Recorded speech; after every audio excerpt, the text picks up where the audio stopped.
প্রতীক দেশনেত্রী বেগম খালেদা জিয়া দীর্ঘকাল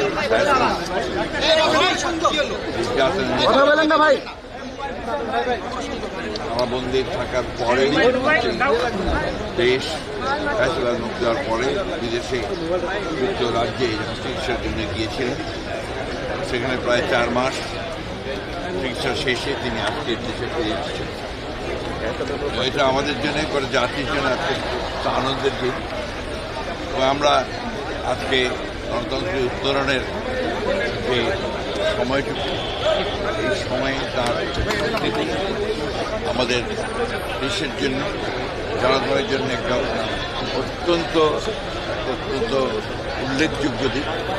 আমরা মনে করি যে বেগম খালেদা জিয়ার এই উপস্থিতি, তার দেশে ফিরে আসা, এটা আমাদের গণতন্ত্রের উত্তরণের পথকে আরও সহজ করবে।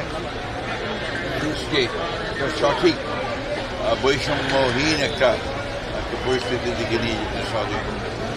দেশনেত্রী বেগম খালেদা জিয়া যেন অত্যন্ত সেফলি এখানে দেশে এসে পৌঁছতে পারেন, সেই জন্য দোয়া করছি।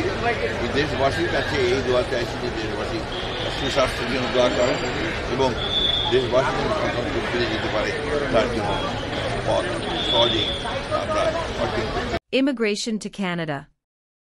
We provide the best quality service and solution for Canada immigration. Please visit our website and contact for details.